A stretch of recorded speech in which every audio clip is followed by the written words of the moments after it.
Bienvenue dans cette nouvelle émission En chemin sur RCF Normandie. Nous sommes ici au prieuré des Eaux Vives chez les Sœurs de la Nouvelle Alliance à Montligeon, sous le soleil, en extérieur, devant juste le petit clocheton de la chapelle. Sœur Catherine, bonjour. Bonjour Hubert, bonjour tout le monde. Alors merci d'avoir bien voulu être interviewée et parler de votre vie de religieuse ici chez les Sœurs de la Nouvelle Alliance.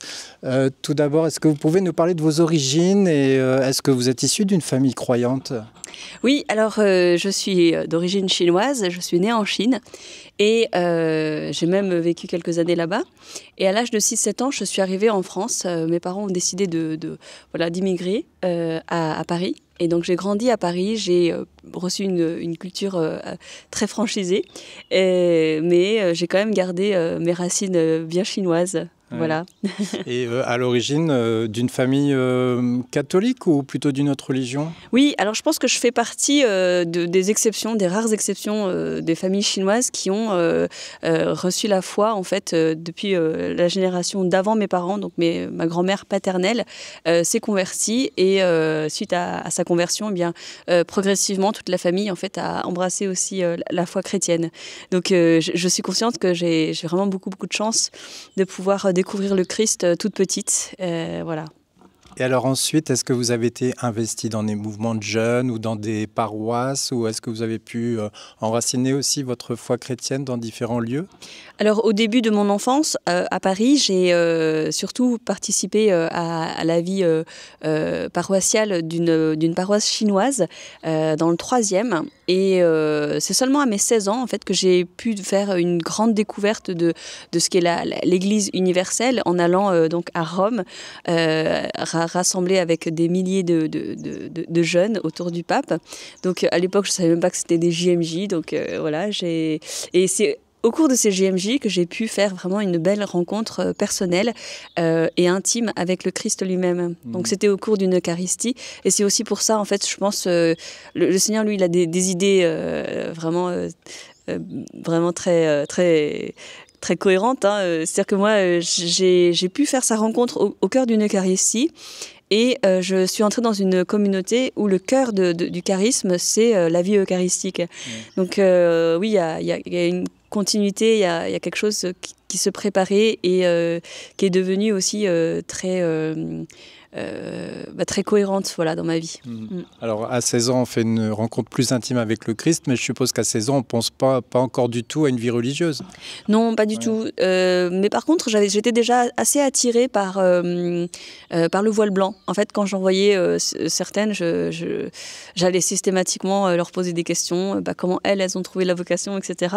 En même temps, voilà, j'étais assez réservée sur mon propre avenir parce que bien sûr, à 16 ans, on a envie de tout découvrir, on a envie aussi de s'affirmer, de dire je suis capable d'une vie active, quoi. Donc la vie religieuse, pour moi, à l'époque, c'était vraiment renoncer en fait à cette grande liberté dont j'avais soif. Et au contraire, c'est seulement beaucoup plus tard que j'ai découvert que c'est une autre forme de liberté qui est encore plus grande et qui est aussi et d'abord une aventure d'amour avec le Christ. Alors ensuite, plus tard, vous pensez à la vie religieuse, vous cherchez un peu dans différentes communautés ou alors vous rencontrez directement la Nouvelle Alliance ? Alors ça s'est fait de manière progressive, là encore. Donc j'ai pu vivre une belle rencontre avec les sœurs. C'était quand je me suis préparée à ma confirmation. Il y avait une retraite de confirmation à Montligeon. Et pour la première fois, en fait, je découvrais ce site incroyable, à la fois paisible et aussi une belle nature, généreuse et très paisible. Et en même temps, quand je voyais les sœurs, j'avais compris aussi qu'elles avaient vraiment choisi la meilleure part, comme dans l'Évangile, voilà, Marthe et Marie qui a vraiment choisi la meilleure part. Et en les voyant prier, en les voyant tout donner à Dieu, ça m'a en fait tout de suite interpellée. Mais voilà, j'en avais que 17-18 ans et j'avais vraiment pas du tout pensé que c'était aussi fait pour moi. Mais ça a commencé comme ça. Donc, et puis seulement à mes 23 ans, le temps d'avoir vraiment fini mes études, d'avoir commencé à travailler et à me prouver quelque part à moi-même que je pouvais goûter à cette liberté auquel j'aspirais depuis ma tendre enfance, finalement, il me manquait toujours quelque chose pour que je sois vraiment comblée. Et il a fallu une expérience très forte au cours d'une adoration qui a duré 3 heures. J'ai jamais adoré 3 heures d'affilée. Cette fois-ci, c'était vraiment une belle grâce. J'avais du temps devant moi. Je me suis posée devant le Seigneur. Je ne pensais pas passer 3 heures. Et puis finalement, j'y suis restée tout ce temps. Et c'était pas du tout ennuyeux en fait, c'était vraiment à l'exemple de 2 amoureux en fait qui passent du temps ensemble, et donc il y avait quelque chose de à la fois très détendu et très suave. Il y avait quelque chose d'un don. Je recevais le don de Dieu, voilà, vraiment de manière totale, et en même temps voilà, je me donnais à lui très naturellement, voilà, et au bout de cette expérience, je me suis dit, mais en fait, pourquoi pas passer toute ma vie dans ce climat de cœur à cœur. Et donc, ça devenait évident pour moi qu'en fait, la vie religieuse, c'était ce climat-là pour me permettre en fait d'être tout à Dieu et de le recevoir, d'être disponible pour le recevoir aussi. Vraiment, ça m'a paru quelque chose de très beau et en même temps de très accessible, parce qu'à l'époque, j'étais libre, quoi. J'étais pas du tout engagée, ni mariée, ni fiancée, ni quoi que ce soit. Donc, je me suis dit, heureusement que c'est maintenant que ça tombe et que c'est pas plus tard, quoi. Donc, s'ensuit après une demande pour faire une expérience ici, vivre une expérience ou un temps de découverte? Oui, en fait, après, tout s'est enchaîné très, très rapidement. Il y avait une sorte de hâte intérieure aussi de me dire, oh là là, vraiment, je veux revivre ce que j'ai vécu dans cet oratoire pendant 3 heures. Et parce que aussi, j'avais conscience d'avoir fait vraiment patienter le Seigneur depuis cette retraite où j'ai senti que la vie religieuse était cette meilleure part que je pouvais choisir, mais que j'ai tardé à choisir, puisque entre 17 et 23, voilà.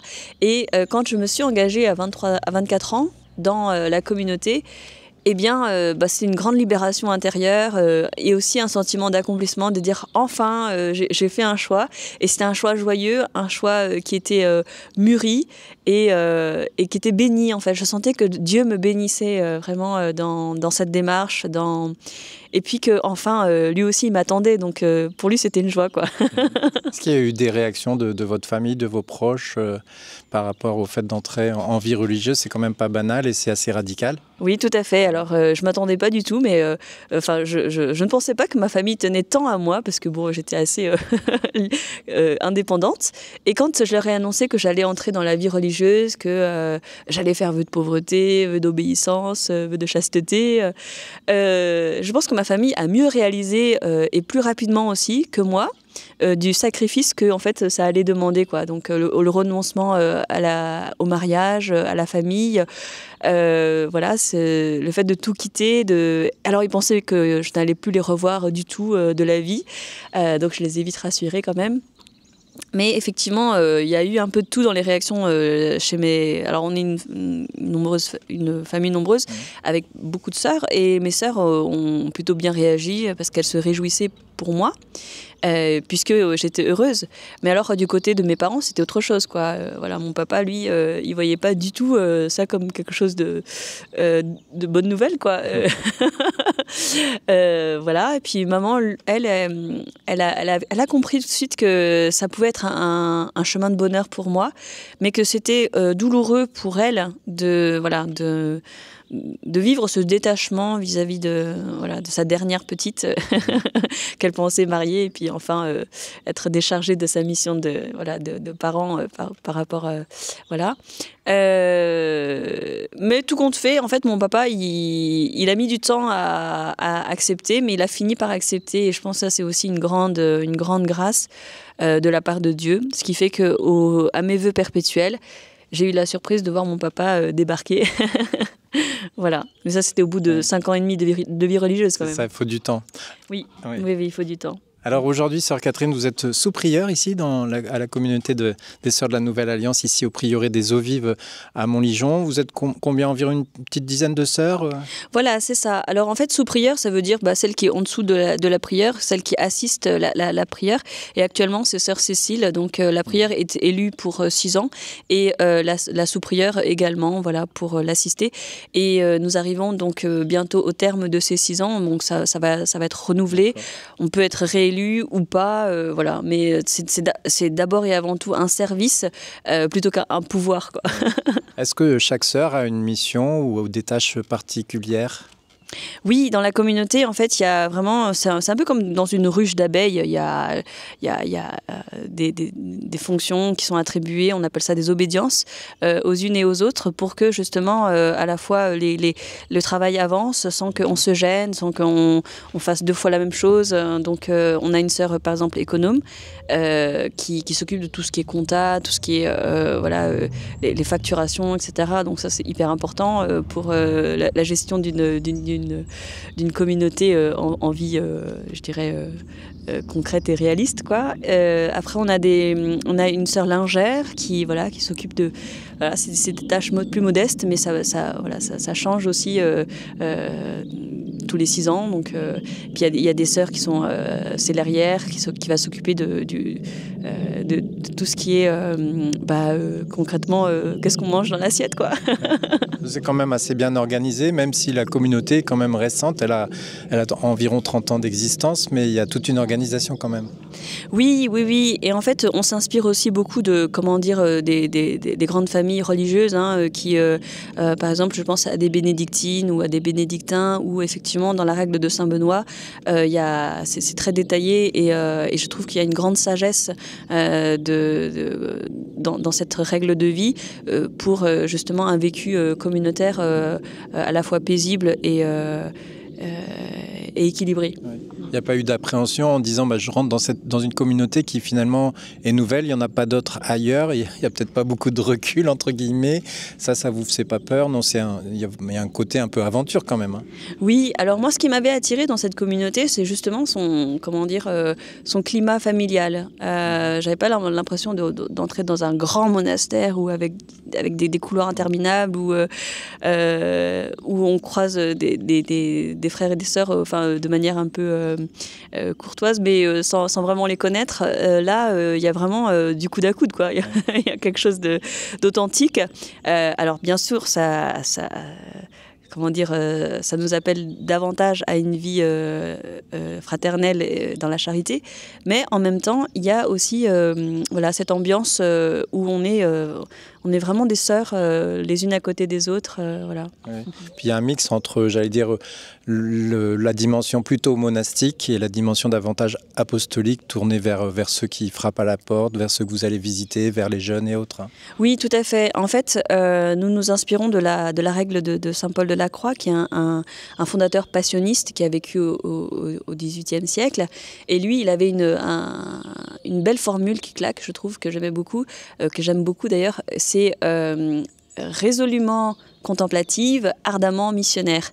Donc voilà, résolument contemplative, c'est quoi? C'est toute cette vie de prière, ce cœur à cœur que nous vivons dans l'adoration, dans la messe, dans l'office des heures, dans la Lectio Divina. Il y a quelque chose de l'ordre de one-to-one. Donc on est seul avec Dieu. Il y a quelque chose qui se tisse dans le secret, dans le silence de notre vie intérieure. Donc ça, c'est le résolument contemplative. Ça ne veut pas dire que c'est toujours facile, mais ça fait partie vraiment d'un équilibre aussi de la vie consacrée. Et puis de l'autre côté, il y a le ardemment missionnaire. Donc en fait, il y a ce souci de faire connaître Jésus, d'aller vers l'autre qui est en quête de sens, qui ne se dit pas forcément chrétien, mais qui recherche forcément en fait un absolu. Et bien sûr, pour nous qui connaissons Dieu, on sait que c'est Jésus, quoi. Donc, aller vers l'autre, entendre sa soif d'absolu et lui dire mais tu sais que c'est peut-être Jésus, et de lui annoncer timidement mais quand même de oser lui annoncer, pour moi c'est ça, être résolument ardemment missionnaire. Ouais. Voilà. C'est peut-être plus facile pour une religieuse en habit comme vous de parler de Jésus. Enfin, un jeune va forcément vous poser des questions par rapport à ça. Oui, surtout, je pense, de notre époque où on a un manque de repères énorme. Donc le fait qu'on ait un habit religieux, eh bien, ça interpelle tout de suite, même si d'emblée, on ne sait pas trop qui on est. Enfin, les gens ne savent pas forcément que voilà, on est une religieuse, mais ça interpelle et souvent ça suscite de la bienveillance et généralement on arrive quand même assez rapidement à décoder que nous sommes des femmes réservées à Dieu, quoi.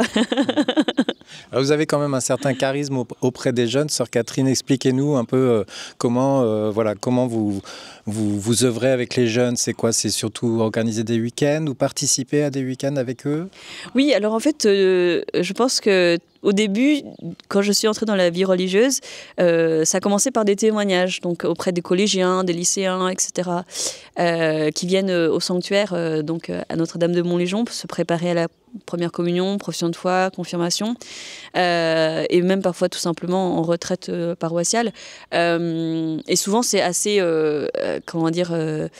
c'est assez interactif. Donc il y a des questions, et je sens aussi l'intérêt que les jeunes éprouvent pour voilà, cette forme de vie un peu spéciale, quoi, qu'ils ne rencontrent pas tous les jours voilà, dans la rue. Et de là, en fait, naît aussi une certaine affection pour ces jeunes. Et c'est seulement, en fait, donc moi, je suis entrée en 2007, et c'est seulement en 2012 que j'ai commencé à lancer un groupe de jeunes, suite au JMJ à Madrid, où nous avons reçu donc le beau livre jaune qu'on appelle le Yucat. Et le pape Benoît XVI, en fait, à l'époque, dans sa préface, avait invité les jeunes à former des groupes pour étudier ensemble ce cadeau qu'ils avaient reçu tous dans leur sac de pèlerin au JMJ. Et quand j'ai lu cette préface, je me suis dit, mais pourquoi pas? Je vais aussi me lancer dans donc rassembler tous les jeunes qui étaient déjà du diocèse de Sées, quoi, qui ont vécu un bel événement à Madrid. Et puis après, on les voit plus, ces jeunes. Du coup, je me suis dit, ça serait dommage de laisser retomber en fait cette ferveur qu'ils ont reçue pendant ces 15 jours voilà, en Espagne. Comment poursuivre? Et puis finalement, alors au départ c'était un peu modeste, on a commencé avec 3 jeunes, puis au fur et à mesure, ça s'est étoffé, et puis on est monté jusqu'à même 35 jeunes parfois, donc c'est assez... Et ça continue encore ou sous une autre forme ou... Oui, voilà, aujourd'hui ça fait maintenant 14 ans que ça existe, et je m'aperçois aussi que les jeunes ont du mal maintenant en fait à venir à Montléjon tous les 2 mois, parce que c'est quand même pas très accessible. Il faut prendre soit le train, soit la voiture, etc. Et les jeunes n'habitent pas forcément tout près non plus de Montléjon. Donc j'ai réfléchi à une autre formule où c'est moi en fait qui vais me déplacer auprès d'eux. Donc il y a des groupes de jeunes pros qui s'est constitué un peu à droite à gauche. Il y a des groupes de prière aussi qui s'est formé notamment à Paris, où je peux aller les rencontrer, où c'est en fait plus simple d'organisation, quoi. Vous sentez que la question de la foi, elle reste quand même importante chez certains jeunes, parce que avec tout ce qu'on peut faire en jeux vidéo et autres, je veux dire, on peut passer un week-end à jouer aux jeux vidéo sans se poser du tout aucune question sur le sens de sa vie. Maintenant, on a tellement de sollicitations qu'on n'a plus de temps de silence ou de temps de réflexion où on se pose. Est-ce que vous sentez quand même que les jeunes sont intéressés? Oui, tout à fait. C'est vrai que c'est quelque chose qui est aujourd'hui difficile en fait d'interpeller des jeunes et même susciter une soif chez certains. Mais heureusement que l'Esprit Saint est à l'œuvre. Donc c'est lui qui suscite cette soif, c'est lui qui va réveiller en fait les cœurs, notamment par un regain en fait de curiosité et puis aussi de désir d'approfondir leur propre foi. Et souvent ça va se vivre dans une rencontre personnelle inattendue que ces jeunes vont vivre dans le secret de leur cœur, qui vont les réveiller Et en fait, à partir de cette rencontre, vont se mettre à se poser plein de questions existentielles, de foi, de Dieu. Et c'est vraiment à ce moment-là où il faut aller à leur rencontre, quoi. Il y a peut-être des éléments déclencheurs comme le décès dans sa famille ou d'autres aussi qui font qu'on se pose des questions. Alors là, au sanctuaire, je n'ai pas trop ce genre de cas, mais plutôt quand je pense à certains jeunes des groupes de prière de Paris, par exemple, souvent c'est quand ils vont faire une retraite. Voilà, une retraite spirituelle. Ils se disent, oui, pourquoi pas. Ils partent sans trop grand désir, et puis ils reviennent avec des yeux tout brillants et ils en font l'expérience de Dieu en fait dans ces retraites. Donc je pense que il faut garder espérance vis-à-vis de la jeunesse, même si on a l'impression que ils sont dans le virtuel, que c'est pas gagné d'avance, c'est sûr, hein, mais ce sont des jeunes qui ont d'abord soif et qui sont authentiques et qui ont besoin d'être aimés pour ce qu'ils sont. Et récemment, j'ai lu quelque chose de très beau du père Carlo Caretto. En parlant de Dieu le Père, il dit que Dieu le Père aime le négatif en nous. Il aime le possible en nous. Et c'est en nous aimant, en aimant ce qui n'existe pas en nous, qu'il le suscite, qui nous engendre. Et je trouve ça très très beau. Et quelque part, nous sommes appelés à vivre de ce regard du Père pour voir en l'autre ce qui n'existe pas encore et qui va advenir si nous y croyons. Voilà. Est-ce que c'est ça qui rend heureuse une religieuse, c'est de voir justement ces germes la présence du Christ dans ces jeunes que vous aimez, que vous appréciez. Je suppose que c'est source de grande joie. Oui, tout à fait. En fait, on est un peu comme Jean-Baptiste qui se réjouit en fait de voir les jeunes se tourner vers le Christ comme vers leur sauveur, leur Dieu, quoi. Et donc, oui, on peut que se réjouir et voir aussi que en fait, à travers ces mouvements de conversion, c'est l'œuvre de Dieu qui est rendue visible. Donc oui, il y a quelque chose qui vient renforcer aussi ma foi personnelle, quoi. Je me dis, waouh, en fait, Dieu, il est vraiment vivant et il agit de manière incroyable, quoi. Est-ce que la vie religieuse que vous connaissez depuis plusieurs années, c'est ce que vous imaginiez au départ ou alors pas du tout ? Parce qu'au début, on se fait toujours des idées, hein, oui. Un peu, on s'imagine des choses et puis finalement, on se rend compte que c'est pas vraiment comme on l'avait imaginé. À vrai dire, j'avais pas trop imaginé ma vie religieuse. J'avais juste, ce désir de suivre le Christ, de le servir, de l'aimer et de recevoir son amour. Après, je pense que, au contraire, le Seigneur a dépassé tout ce que je pouvais attendre de lui, dans le sens où j'ai des surprises presque tous les 4 matins, quoi. Et c'est des bonnes surprises, hein, vraiment. Mais parfois, bien sûr, la vie religieuse, c'est aussi porter sa croix chaque jour et suivre Jésus. Hein, donc, il y a quelque chose de coûteux, il y a quelque chose de qui va pas toujours dans mon sens. Et c'est aussi bon signe, ça veut dire que je suis pas dans mes. Il y a des moments plus secs, plus arides. Alors vous parlez de cette expérience de 3 heures d'adoration super géniale. Est-ce que vous vivez toutes les adorations pareilles ou il y a des moments plus arides ? Alors non, c'est pas tout le temps. Ouais. Alors en fait, le Seigneur, il donne un peu de sucrerie, mais pas tous les jours parce que c'est pas bon pour les dents, d'une part, et aussi parce que en fait, ce qui compte, c'est la foi qui doit grandir, qui doit se fortifier. Qu'est-ce que c'est que la foi ? C'est cette confiance en fait. Et c'est quoi cette confiance ? C'est un peu comme quelqu'un qui est aveugle. Et on lui dit, mets un pas devant toi. On a la possibilité de dire non, je peux pas parce que devant c'est un ravin. Et donc là, on est dans la méfiance, où on dit, ok, si tu me dis de mettre un pas devant et que moi je vois pas, mais toi tu vois, donc moi je m'appuie sur ta parole et je vais mettre un pas devant moi, mais je ne mets qu'un pas devant moi. Je vois que je ne suis pas tombée dans le ravin et que c'est sûr ce qu'il vient de me dire, donc ça se vérifie aussi. En fait, la foi, c'est à la fois cette confiance, mais après une forme de certitude qui se base sur une certaine expérience.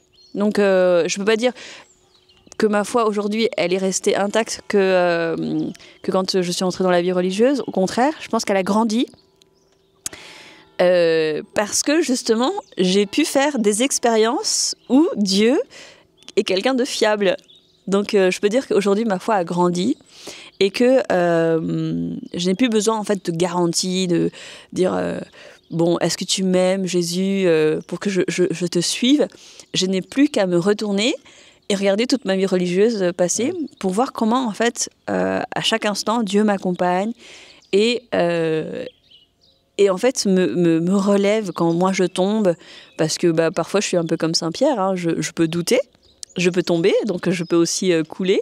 Mais toujours, en fait, la main du Christ me saisit et me relève. Ouais. Donc, est-ce qu'on peut dire que d'une certaine manière, l'engagement, finalement, ça aide, parce qu'on s'est engagé dans une vie religieuse? Tout à fait. Saint Thomas d'Aquin disait que le votum, c'est le fait qui veut dire le vœu. En fait, c'est un moyen, justement, pour que l'homme puisse se donner. Puisque par le vœu, on va donner une parole. Et cette parole va un peu être comme un bâton sur lequel on va s'appuyer quand, justement, tout vacille. Ou quand on a l'impression que tout ça n'a plus de sens, mais tu as fait vœu, donc tu t'appuies sur ton vœu. Voilà. Ça, il y a une certaine fidélité qui aide aussi. Oui, c'est ça. Et puis je pense que dans le vœu, il y a aussi une bénédiction de Dieu qui accompagne le vœu, qui fait que ce n'est pas moi qui m'engage envers Dieu, mais c'est aussi Dieu qui s'engage envers moi lors de mes vœux.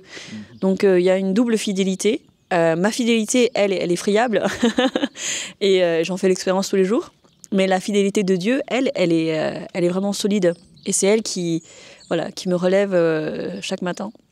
Alors, on aurait pu encore dire beaucoup de choses sur Catherine. On arrive déjà en fin d'émission. On aurait pu parler aussi de votre rythme de vie. On n'a pas parlé de votre rythme de prière, mais je suppose que tout ça, c'est tout un ensemble et puis que ça varie selon vos missions et autres, de vos activités, parce qu'ici, il y a pas mal de travail. Il y a, j'allais dire, les travaux des champs, il y a les confitures, il y a les vergers, il y a les animaux, il y a plein de choses à faire ici. Et puis, en lien aussi avec le sanctuaire de Montligeon, toutes vos activités en lien avec les grands pèlerinages. Je pense au mois de novembre, les pèlerinages du ciel, vous êtes très investis, très occupés pour animer les prières. J'aurais une dernière question plus personnelle. Quel est votre passage préféré de la vie du Christ? Qu'est-ce qui vous parle davantage aujourd'hui? Alors, effectivement, pour rebondir sur ce que vous disiez tout à l'heure par rapport à toute cette activité, etc., j'avais pris l'image de la ruche. Et donc, effectivement, il y a quelque chose d'un foisonnement en fait dans la vie du prieuré. Toutefois, on essaye de garder quand même un rythme de prière et de repos pour justement alterner entre cette surabondance d'activité et aussi ce retrait pour Dieu, quoi. Donc voilà, cette solitude. Mais c'est vrai qu'il y a beaucoup il y a beaucoup à faire au prieuré, mais n'hésitez pas à venir nous rencontrer aussi. Les portes du prieuré sont ouvertes pour vous accueillir et aussi vous faire découvrir davantage qui nous sommes.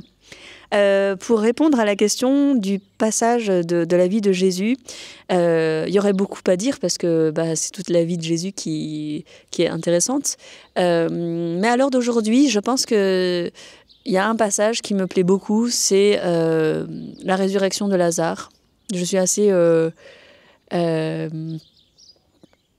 admirative en fait de Jésus qui à la fois est affecté par la mort de son ami Lazare. Donc on perçoit en fait son humanité. Il va pleurer, il va vraiment demander où l'avez-vous déposé, quelque chose de vraiment du côté très humain de Jésus. Et puis quand il va au tombeau et qu'il dit Lazare, sors, là en fait on retrouve le Christ Dieu, quoi. Il y a quelque chose une attitude majestueuse en fait de Jésus qui s'impose pas, mais qui accomplit en fait son œuvre de résurrection pour cet homme qui est mort déjà depuis 4 jours. Donc ça veut dire que c'est vraiment plus possible pour lui de vivre, quoi. Et pour bien manifester qu'il est Dieu, et qu'il est le Dieu de la vie, il va dire Lazare sort. Il y a quelque chose de très très majestueux que je contemple à l'heure d'aujourd'hui, donc et qui me touche aussi. Pourquoi ? Parce que on a tous en nous des lieux de mort, en fait, et de dire voilà, le Christ appelle Sœur Catherine à sortir de son tombeau, de son lieu de mort. Voilà, le Lazare, il sort, quoi. On ne discute pas, en fait. Quand Dieu ordonne, les choses se font. Et donc, parfois, on a des lieux de mort et il faut tout simplement présenter ces lieux de mort à Jésus. Voilà, où l'avez-vous déposé ? Où est ce mort, quoi, en fait ? Où sont tes lieux de mort ? Et présente-les à Jésus, et Jésus dira Lazare, sort. Voilà, Sœur Catherine, sort. Sors de ta mort, quoi, enfin, de cette partie où tu es dans les ténèbres. Voilà, pour répondre un peu à votre question. En tout cas, ça invite tous ceux qui vous écoutent et qui vous regardent à sortir de leur mort, de leur petite mort, quelle qu'elle soit. Voilà, merci Sœur Catherine pour votre témoignage. Bonne continuation ici chez les Sœurs de la Nouvelle Alliance à Montligeon. Merci. Merci à vous de m'avoir écouté. À bientôt.